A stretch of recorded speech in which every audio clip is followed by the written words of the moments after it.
How about the micro bonehead to make Zeke Elliott the center on the last play of Cowboys season, and he just got Oh, that was the he last was play of the just Cowboys' career. You got thrown into the Salvation Army bucket, right? Cody, you gotta cut this out. I want my dad to listen to this asshole. If anybody comes into his house, he's throwing a 100-mile-an-hour heater right between your eyes. There's just a dead pigeon out in front of this dead door. Right in front of his front door. Mount Rushmore of boneheaded plays is what I came up with for today. But I didn't know, how do you define boneheaded? Are you going like Bill Buckner, like error? Is that boneheaded, or like someone I think made that was a fucking mistake. stupid? Yeah, like is there a mistake, or is it? See, no, I think this is yes, I think it could be a mistake, but I think more of it is that it's a planned out action and That didn't go your way. that was just a bonehead decision. It was just I think go ahead. like someone looking to gloat and just completely failing, like recency bias. LeBron James wide open windmill dunk in the Western Conference Finals against the Bucks, where he just that was a pretty good one.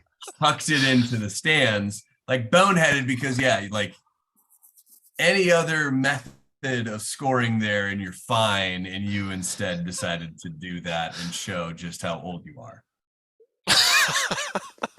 Like it's setting on Mount Rushmore, but like that would be where I draw. That's where I create my conceptualization of it. So Bill Buckner with an error is not boneheaded. That's just a miss. That was just a bummer. Yeah, an honest mistake. I don't know. I suppose if it's an honest mistake, but it like comes at a massive cost. So the ones I had, or I just like was going to throw out there. Well, hang on, Oh. don't. No, I didn't have a Mount Rushmore. I had ones. But what if they're on my list? Oh, please take it away, sir. What do you got? Well, I know, but how are we going to do this? Are we just going to go? Are we going to go pick around? Or are we just going to say you our don't have four? to build the Mount Rushmore. Just what do you like? What comes to mind when you go bonehead, and then we can construct said Mount. Oh, I want to build my own Mount Rushmore versus your Mount Rushmore. Okay.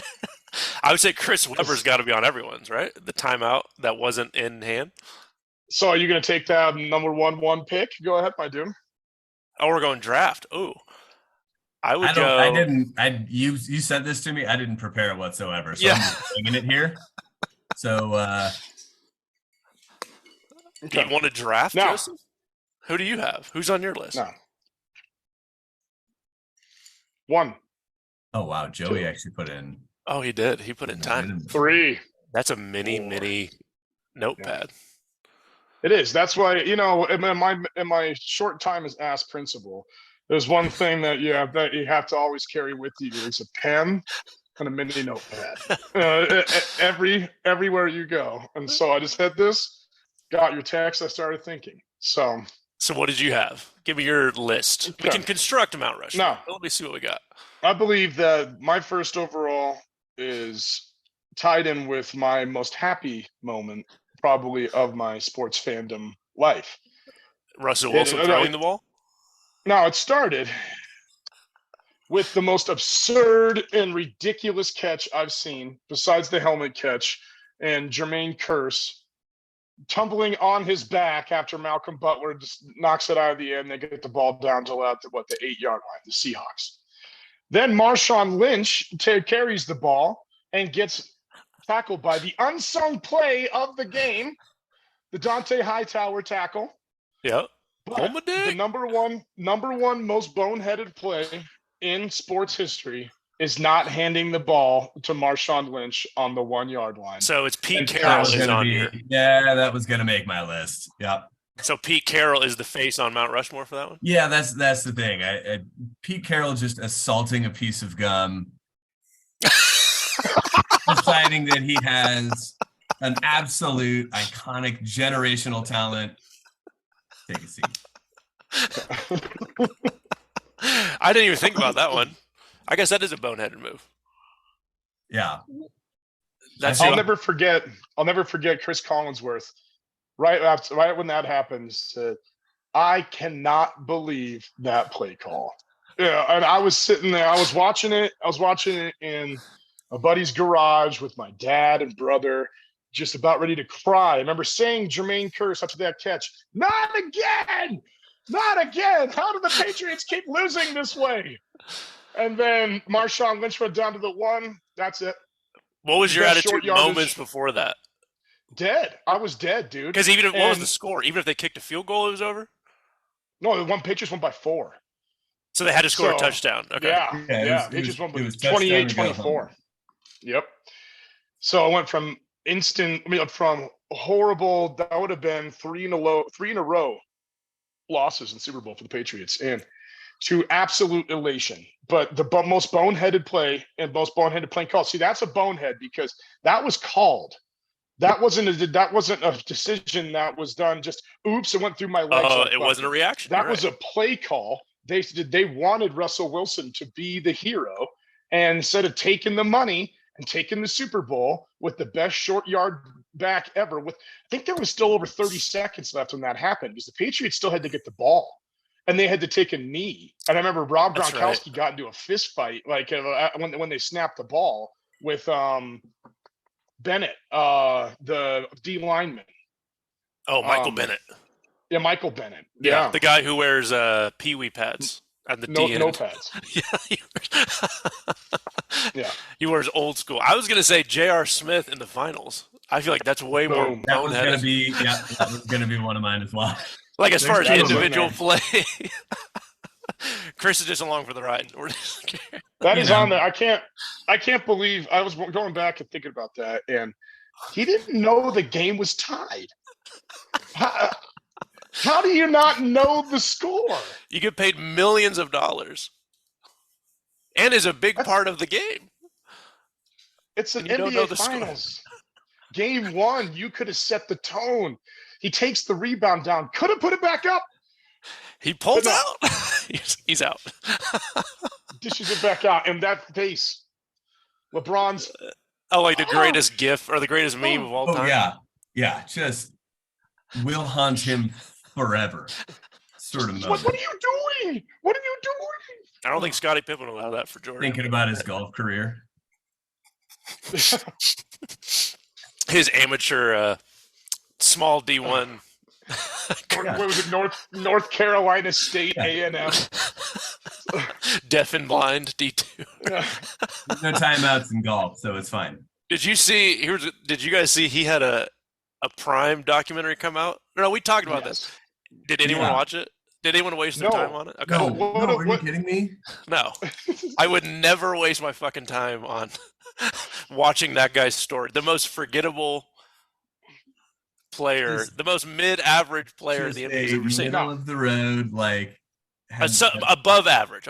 Had some splashy seasons and is now above average at golf.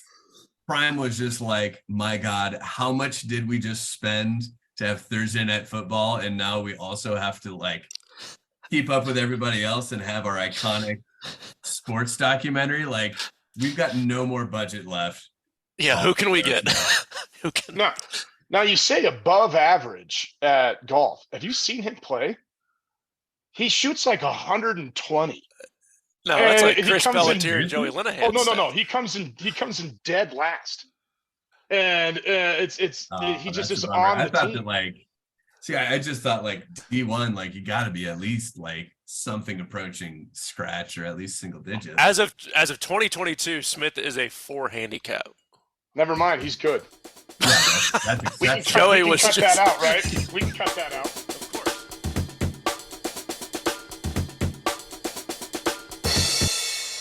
So we had two. So far we've got Seahawks, Malcolm Butler, and J.R. Smith, Cavs. Chris Webber's got to be right. The dumbest timeout ever. That was literally boneheaded. That's so boneheaded. Now that's something that was not I didn't bend my knees low enough and the ball went through my leg. That was, you need to know that you have no timeouts left in the national championship. I looked up some other ones. Did you guys remember? I don't remember this. Ricky Davis trying for a triple-double by shooting on his own basket. Oh, my God. I remember that. He tried to bum, I think, one rebound to get a triple-double, and he did it on his own basket. Yeah. I mean, And Giannis then just brought it had down. a rebound pulled from him because he didn't in earnest try and shoot the ball. He just wanted the rebound to get his triple-double. Yep. It was That's almost right. That it's just very happened. close to the same thing. Yeah. Yeah. So Ricky Davis, I think that's a very calculated boneheaded move. That's like he knew exactly what he was doing. What about the Orlovsky, like 15 steps out of bounds for the safety? Boom. That's on mine. Absolutely. That probably looked the worst. He just got redeemed by who was it? Jimmy. Yeah.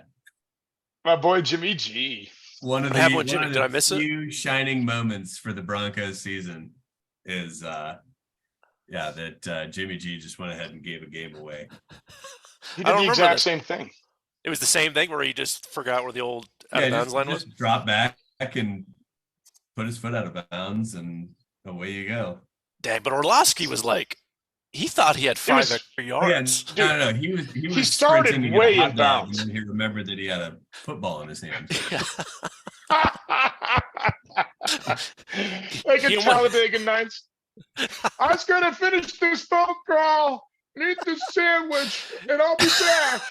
He almost bumped the goalpost. That's how back he was in that play. That would have been the absolute. That would have been the apex if he got tackled by the goalpost. That would have been. Then there's the butt fumble, Mark Sanchez. Is that in there? Is that for butt you, Joe? Fumble is all time, but it's like it's that's just my so number 4. relevant. It's just like you're Mark Sanchez. Like your whole life is one boneheaded play. You didn't make any impact in the league, but in this moment, you were forever. So, taking it in a different direction, boneheaded as in like would be a fantastic play to add Looney Tunes soundtrack onto it and just re-experience for the first time. Randy Johnson hitting a pigeon, but with Looney Tunes sound effects. Yeah, but have you seen the odds of that ever happening? It's like 1 in like a trillion. Oh yeah, unbelievable. Better chance of winning the Powerball. Is that what? Yeah, so I have to look it up now. Yeah, like boneheaded in a very traditional, just like goofy shit happening moment. I think, I think 1 in 13 million. Cymbals crash, and then sad trombone as the dead, lifeless pigeon just flying through. That's all. You're just flying through. It was 1 in 13 million were the odds of that. Okay, so not quite the Powerball. I mean, but that's the thing. Like, this podcast gonna have to fastball from Randy Johnson could kill like a bear. It almost killed John Crow. But meanwhile, little. That's a good topic. What could Randy Johnson kill with a 105 mile an hour? Just a cannon strapped to his shoulder. And he's 6'8", or what is he, 6'9"? Just coming down on you. You've heard that story that he doesn't keep a gun next to his bed. He keeps a bucket of baseballs. And so that is for real. So that's like not a lie. No, that's for real. It's like the Joe Montana thing. If anybody comes into his house, he's throwing a 100-mile-an-hour heater right between your eyes. Just a dead pigeon out in front of his dead door. In front of his front door. It's dangled on the of what he's capable. It's just dangling on the doorknob, just a single dead pigeon. This is the note. And this was hanging out front. And this was an accident. Imagine.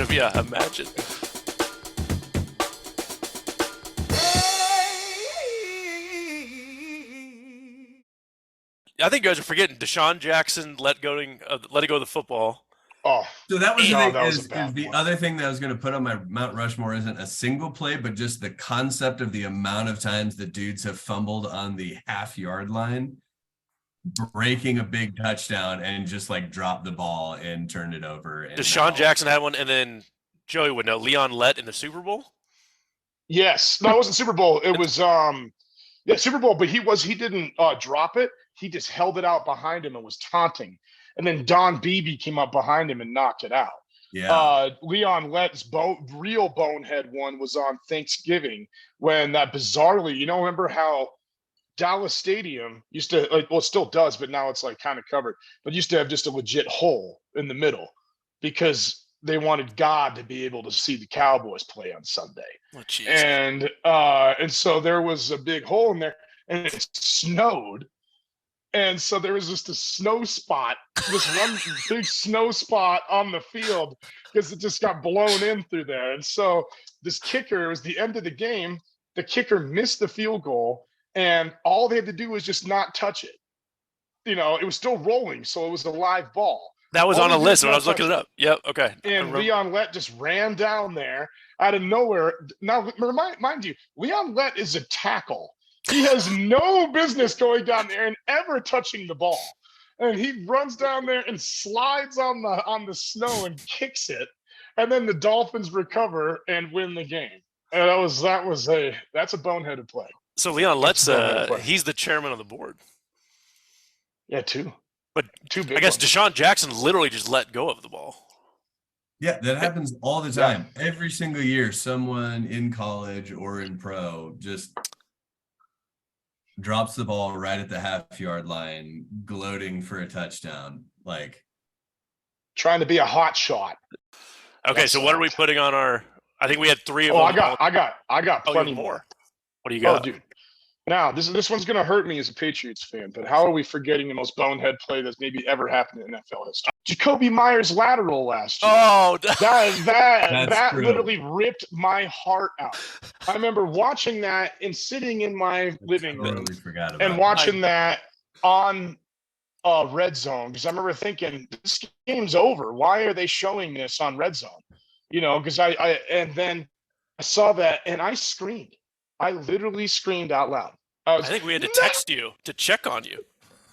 Yeah, I was not okay. And that cost them the playoffs, dude. That they were one game off the playoffs this year. That was the most boneheaded play maybe in football history. Screw Leon Lett. That may be. That's terrible. And then the stiff arm from Chandler Jones was just just dirty and disrespectful. Just so disgusting. You don't think the Dolphins one, where by putting Gronk in the back on that far out and he just gets annihilated, just cannot run? Just broke his ankles. Dang, that wasn't good. Joe, you're right about okay, Jacoby Myers on the list. Who else did you have? Most recently for me with this one, the Bills playing prevent defense with 13 seconds left and leaving Tyreek Hill and Travis Kelce wide open on 30-yard crossing routes with timeouts left. That was beautiful. And then they did it the next year, the same exact thing. I've never seen anything like that. And you have Tyreek Hill, you are playing 30-yard prevent defense when all they need is a field goal. And they let them go down 70 yards in 10 seconds. I've never seen anything like that. That was the most – I mean, I know I only coach 1A football, but – it wasn't 70 yards, right? Because they need it, or they took a knee. Well, they took it – 65. They took it down to the 35-yard line. Is that what it was? 52-yarder. Yeah. Now – I had a child on that night. I conceived a child. That's how good that is true. that's how good that was. Not to get TMI, but that's how insane that. Is that going to be the tradition? Just every year on Winnie's birthday, make her watch that game with Dad. That's what it's like. This was the night, child, that you know, the Chiefs weren't the only people to have a good 13 seconds that day. Yeah. One that also me with my Patriots bias, but because the Patriots are always on national television. They were on national television. They still do. Sometimes. I liked that. Very elongated sip. Very minimal. Very. Let's just see. You keep talking. They were. Anyway, now back in what year was that? Probably 16, 18. The Colts lined up for a punt, and then spread away. Then left the wide receiver there to snap to the punter, and for some reason, he snapped the ball. And the Patriots tackled him. Oh, the punt! The old Pat McAfee. The old Pat McAfee. They snapped the ball, and then they fumbled it, and the Patriots got it.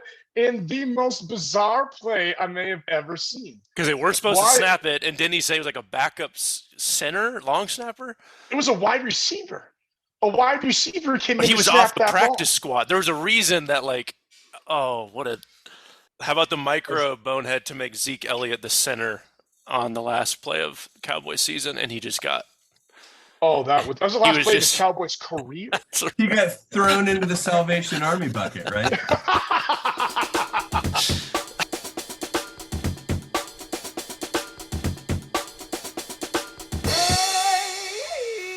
This one wasn't by a player. This was by an umpire, and James Joyce, the worst call of all time, blowing Armando Galarraga's perfect game, where he ran over and he called him safe on the 27th out in the 9th inning, called him safe and blew the perfect game and no-hitter for Armando Galarraga when Galarraga beat him to the bag. And Jim Joyce, sorry, not James Joyce. James Joyce was a poet. Jim Joyce, the umpire, and then the next time they saw him, crying, admitted he blew it, took away a perfect game from the guy. So he just messed up. He was actually out. Oh no, he was No. very out. I mean, it wasn't even close. Did You he ever just seen like that clip? flinch? No, I haven't seen it. It's just he just like flinched safe almost. Oh no, he was very beat it, and on the last out of a perfect game. Not a no hitter. A Perfect game. perfect game. It would have been the 27th man up and the 27th out. That's pretty bad. Yeah, But that's somewhat um, reactionary. Joe, I'm glad you came prepared. Because you I mean, that's reactionary. It's reactionary, yes, I but mean, that's not just how boneheaded. boneheaded? That is like tearing someone's soul out of their body. Like for a pitcher, you dream about that for your entire life. You get and you it. talk you about know it your you entire get it. life. And you have to think that he was ready to make that call. He wanted to call him safe and not out. Like, how is that your gut reaction? Why would you not want to be the umpire that sees and witnesses a perfect game? You know, and he's like, no, safe. Yeah, it's all right. He's safe. I mean, That's- tie goes the runner. And I said, oh my God, it's a perfect game. He bet $1 million on no perfect game to make $100. And by God, he was going to get his $100. Tony Romo muffin the snap. Oh, All that's- they needed was a field goal from the 2-yard line.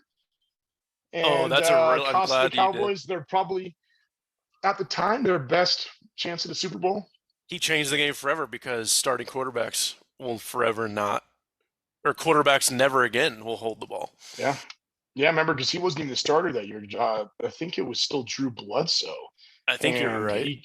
and he came in and started dominating, made the playoffs. Then it was against the Seahawks and Matt Hasselbeck, who ended up going to the Super Bowl that year and losing to the Steelers. Okay, so we got four choices. I think we're on board. It's the Seahawks. That's Yeah, Mr. that's George got- Washington. That has to be number one. I can't think of anything. I mean, yeah, Jacoby Myers was really bad, but that wasn't to win the Super Bowl when you had a Yeah. guarantee ticket with just 1 yard and beast mode. His name was freaking beast mode, dude. How do you not give that guy who is a Mack truck? You You know, could the line ball? him The up reason- behind that O line right now, and he could get you a yard. That's true. He came back. Remember, he came back and played for the Raiders and still almost had 1,000 yards, and he had like 13 touchdowns. Just coming off the street. Remember how fat he was, and then just like, give me 2 weeks. He's a Give me monster. 2 weeks. Full I'll of be in Skittles. shape. Yeah. Are we going? Chris Webber's got to be on there, right? That was Oh, the finals, absolutely. right? And you talk about memorable. Yeah. Yeah. No, it wasn't the finals. That was the championship, dude. It wasn't the Final Four. It was the championship. So we got 2. For 3, we're going Myers. I mean, you got to do. At this Because that point, had yeah, the it's- comedy essence to it as well. It had everything you'd want. Like that's probably the best one, but the pressure wasn't there. It's good. Pressure was Context, and it's just pure, like, just looking at the decision making, probably. Yeah. Yeah, it was incredible. Shit, we got one more it was, to. it was horrible. I think you got to go killing the perfect game. Like, that's Over J.R. Smith That's- or Tony Romo? Or Ricky. Ricky Davis has probably the funniest factor. That is That one hilarious. had no. That's hilarious, but it had no pressure for It's any. just like irrelevant. Like it's just like one single person in an irrelevant moment in an irrelevant game. Like Made a decision to make us laugh. Oh, yeah, I see what on my list. Like this umpire kept, yeah. You pitch a perfect game in the MLB, like you are written in the history books forever. There's less than 15 of them. Because there's one this year, and it was. No, I think they're in the 20s, but it's still that's ridiculous. That's ridiculous, dude. The game was invented during the Civil War. That's ridiculous. That's a really long time. 24 official. You were right, dang, Yeah. Joe. He's hitting on all cylinders. Came ready to play. Dude, I had one on my list that I was looking over that obviously doesn't qualify, but that's why he had to pause this video for a second to go reread his encyclopedia real quick. That's right. Yeah. Plaxico Burress shooting himself in the dick. I mean, that's that was a pretty foot. Honorable mention. Oh no, I think they said upper thigh groin. I bet he shot himself in the dick. It was right in his pants. He had it in his front, right in front dick groin area, and shot it off. I mean, how does that not hit your dick? So you're saying the cops really helped him out in the report? Do you think now when he gets a blood gun, it sounds like a slide whistle?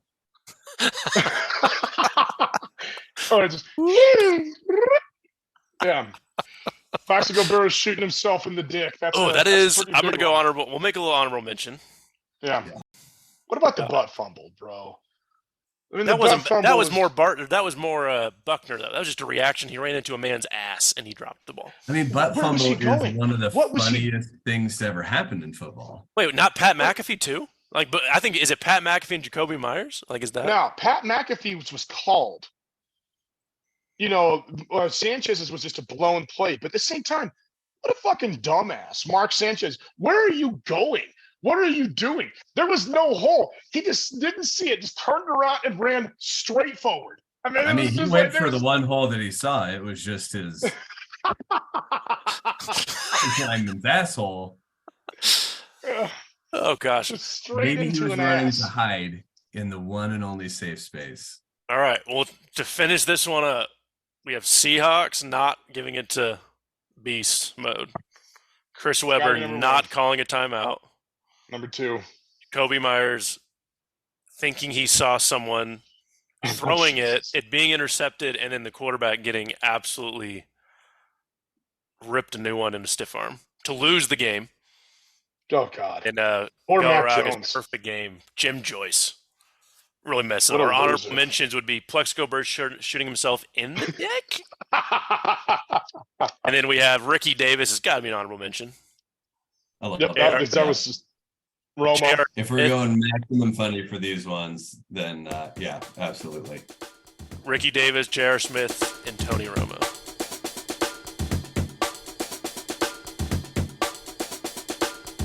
I found stats that we were just going to bullshit about. We don't even have to.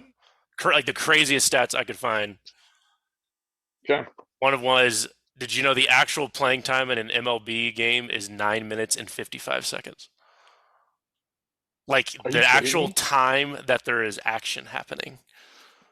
The ball, running, hitting, including pitching and all of that. I guess a pitch is thrown and. I guess it'd be hitting, yeah. So a pitch takes a half a second. That's true. So if there's 100 pitches, it's really 10 minutes of action for a 3-hour event. So 120 pitches per side. That's 2 minutes of actual game time. That's just crazy. Pitching.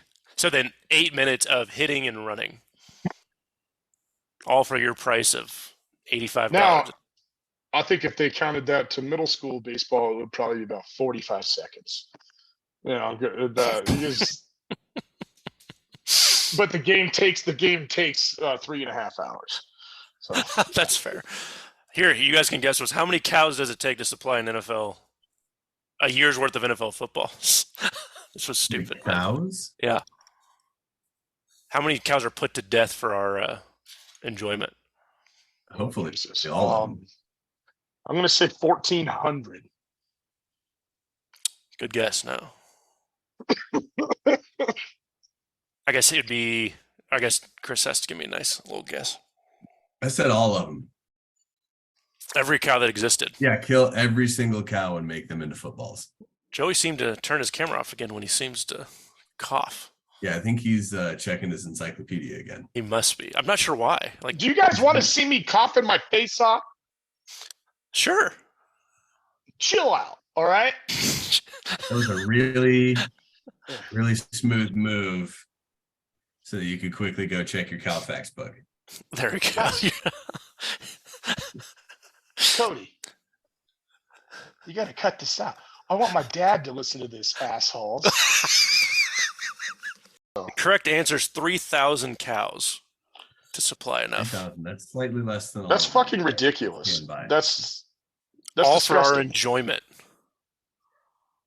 All for it's our kind of like that's like the Super Bowl when they say like a billion chicken wings are eaten. Now, what is there like 4 wings per chicken? There's the title of our first episode. 4 wings per chicken? Yeah, there must be. Is there? Right? Or no, it's 2 wings. Right. No, because you have in the wing, you have the front part that's like the slidey part that you can just push down, and then you have the part that you break apart. Then you have like the drumstick part. So I think, and that's all one wing, you know. This derailing is brought to you by who, Chris? Do we have our next sponsor? PETA. Tyson Chicken. Yeah. PETA, we'll be knocking on your door tomorrow. Yeah. Boom. Oh, so here was a question I was going to ask. With Otani just across the board, basically like statistically being on par with Babe Ruth, what would he need to accomplish in order to actually be discussed in that same rarefied air? Or has he already earned that through what he's accomplished? I think he has, because didn't Babe Ruth only pitch like 2 seasons? Yeah, no, I had that on my stat today, and I want to get it so I have this correct. Now it's this was 2 days ago. Okay, through their exact amount of career games to this point, Babe Ruth 674 career games, hit 159 home runs. He was 35-18, and as his win and loss record, with 455 career innings pitched. Okay. Shohei Ontani, 160 home runs and in 674 games, 35-19 and 455 career innings pitched. So he's going to surpass Babe Ruth pitching. So basically what this says right now is they are the exact same player. Shohei Ontani has 1 career better home run than Babe Ruth had at this point. And and 1 more loss as a starting pitcher. So he's going to outdo him in pitching, but Babe Ruth still has 714 home runs. He's on his pace. However, I think Shohei's like what? He's not going to hit 714 home runs. Like but that's the thing is, he's about to be an unrestricted free agent. Does he go somewhere where they go, hey, yeah, we'll just bring you in to pitch whenever you feel like it, but you're just going to DH? I mean, right now he's on pace to have 60 home runs. And he had that's absurd. Like 48 last year? Yeah, unbelievable. That's absurd. So, I mean, Aaron Judge hit the AL record last season is 62. That hasn't been done since Roger Maris. And Shohei is going to potentially hit 60 this season. And he also pitches. And not only just pitches, he's pitching well. Right now, 3.5 ERA. He's second in the American League in strikeouts. And he's second in the league in strikeouts per 9 innings. And he's going to hit 60 home runs. What year did Babe Ruth play? Like, what's it, 1924? 1914 to 1935. I was going to say, it was like exactly 100 years ago. Yeah, I mean, he was playing during both wars. But it was just 1921 was his best statistical season. Actually, I mean, arguably, it was 1927 too, with the 27.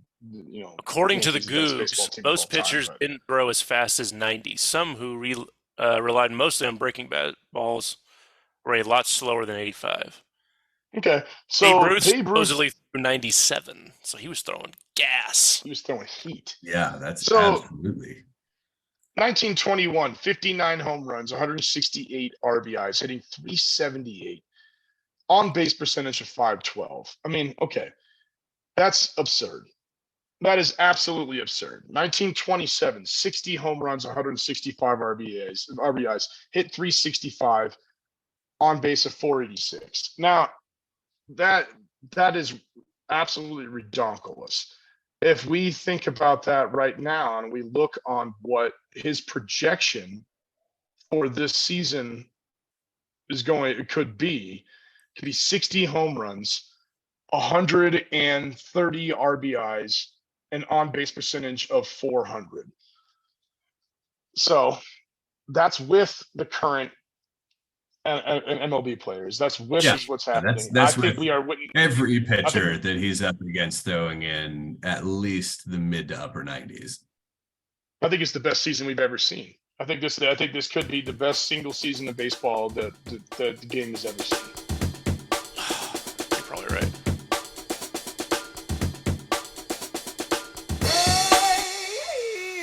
PGA picks for this weekend. Okay. Who are you going for? You going Scotty? What are the odds? Anyone look up the odds yet? Yeah, Rory and Scotty are 1A, 1B. Rom is kind of 3. Cam Smith. Cam Smith is kind of up in that 5 to 7 range. Patrick Cantlay, Brooks Koepka. Here, I got it right here. So we got Rory at plus 525, Scheffler plus 750, Rom plus 1200. Ricky Fowler. These lines are terrible. Yeah, I got it right now on CBS Golf. That's what I'm looking at right now. Yeah.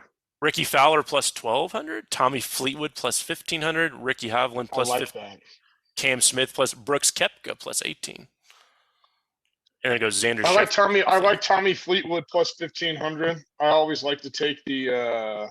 You get 2 picks for golf. What do you got? We'll write it down. The Brits. I like taking the Brits in the Open. Joey, you got a first round pick. You're taking Tommy Fleetwood. No. I'm just talking. I'm just thinking. Chris, you get first pick, first round. What do you got? We had two rounds, real quick. Rory's hot. He just always plays lights out when he gets to play in front of a hometown crowd. Like, that they're all rooting for him. That he wants it. Just won the Scottish Open last weekend. He's been playing fantastic this season. He's always in the top 5. Dude just always plays lights out in the Open, even if he's having a piss poor season. I think he's got it. Lenny, I would love to see it. Love to see it. Absolutely. And it's also just like I would love to get to watch that. That's a hell of a storyline. Yeah. I'll take Tommy Fleetwood. I really think for some reason the Scots show up in the Open. He's swinging a good club right now too. And he's English. I'm an idiot. He's going to punch me in the dick. Oh, yeah, gosh. he's English. He's not Scotch, but he's English. Even better. Where is it? Is it in St. Andrews this year? No, it was no. St. Andrews was last year. They cycle it through. Royal Liverpool. So even better for Tommy Fleetwood to win. Even better. Did you guys know the Beatles are from there? Really? They're up and coming. Is that what Chris. Abbey Road is? No, that's London, you fuck. Oh, Jesus. Jeez. My first pick, I'll take Rom. Okay. Him or Ricky. I'll go Rom. Rom, he's a little more proven at this point. You just had my top 3 that I'm going to bet on. So. Okay, round 2 for Chris. Who are you taking? All right, round 2, take a flyer. You got to take a flyer. There we go. It's got to be plus 2,000 or more. How about that? The flyer that I took was a big poke. I actually threw some cash on Cameron Young. Dude has been top 5, top 10. It seems like every other week, every couple of weeks. Swinging a good club. And in a handful of times has, top 2, top 3. Like, he's due up to convert. He's a bit of a head case, and so I don't know how much he's going to be able to keep his head down, grind out his game and withstand the elements. But he's absolutely due up to finally convert. He's been red hot for 2 straight seasons now, and so it's a matter of when, not if. Love it. That's a good I pick. think that's a great pick, dude. Plus 4,500. Oh, I got him for plus 7,000. Oh, That's a good move. Joseph Broseph, who's your flyer? My flyer is right now, I think, one of the bad boys of golf, and it's interesting that he's on the way back after this live bullshit, but I'm going to take Brooks Koepka. No, it's got to be plus 2,000. He's plus 1,800 because I would have taken him. Oh, we're defining a flyer as of now at plus 2,000. Well, dude, you didn't say that a second ago. Yeah, how much is it a flyer to be like, I'm going to pick the winningest major champion of the last 6 years? Are you taking Dustin plus Johnson? 1,800. Plus 1,800 is pretty impressive. Not flyer status, though. Who are you taking there? All right, flyer status. All right. Take a poke. Tony Finau's, I like. Morikawa doesn't have it this year. I don't feel like Morikawa has it this year. Yeah, but I actually don't dislike Morikawa as a good consideration because he's creative and he's just exceptional with his irons. And so if you're going to play links golf, like those are the 2 sort of things you've got to be able to do. Okay, I'm going to take my other favorite. I'm going to take JT. I'm going to take Justin Thomas at plus 5,500. I like that. I thought you were going to say JT Poston. I was like, that is a hell of a flyer. But I'm putting on my list here that I did say Koepka, you dickholes. So how about old Phil? Old Phil at 12,000? No. That'd be excellent, but no. That'd be electric if he won. I'm gonna take Tony. Take old Tony Finau. Okay. I like the way he swung. He won. Didn't he win one earlier this year? He won 2 in a row earlier this year. Not a major, but he's won. Yeah. Yeah, right. I mean, but he's a proven winner. Like he's a Mr. Pelletier's got Rory and Cam Young. All right, then who's your other? Because I want to take Koepka as just another one. So who's your other? Just fuck it. I had Tony Finau as my flyer, and then John Rahm as my. Then who's your other one? Are we taking 3 now? Yeah, who's your other one? Because I'm taking Koepka. Joey just wants to be able to include Koepka on his. I was going to take Koepka. I want him. All right, everyone, pick a live guy real quick. I'll take Dustin Johnson. You taking DJ? That would be my pick. You want Cam Young? Cam Young, absolutely. Give me all the Camerons that I can get. Didn't you already take Cam Young? Cam Smith. That's who I meant. Smith. Oh, so I was like, that's actually some good live. Defending champion. He's either going to win it all or he's going to miss the cut and be fishing by Saturday. Chris, you sent the best one. Matt Stafford saying, "Fuck you." Best shit ever. On the money. I love it. Hey, we'd like to restructure your contract. Well, let's go meet out in front of that Lombardi, and you can restructure your own asshole. You can suck my Lombardi. Suck my dirty Lambo. Yeah, like how do you go and be like, we're going to poach you away, throw all the money at you, and just say, all we want is a Super Bowl. Please, God, give us a Super Bowl. And then after he's done that, go, will you please take less money? It's not my fault that we don't have a draft pick till 2047. That's the thing. I didn't choose the structure. I didn't come kicking down your door saying, please, God, I need to get out of Detroit. Like, I don't owe you anything. You've already gotten all you've been owed. Sign the checks. Now just let me and Cooper Kupp sit on it for the next 3 years and make our money. Good for you, Matthew Stafford. Good for you, Matthew Stafford. What a way to say no. That was the biggest. Let me show you the door, middle finger.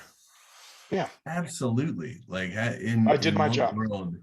In what world do you go to Matthew Stafford, a guy who just got poached away after, signing his life away to a team that just never built up around him, and be like, hey, would you mind just giving us a little allegiance here, a little Tom Brady style, put the team before yourself? He's like, no, I did that for like 12 years. Yeah.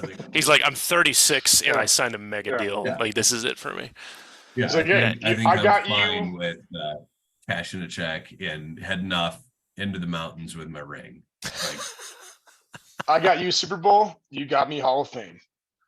We're good. Oh, and on that note, that's a debate for another day.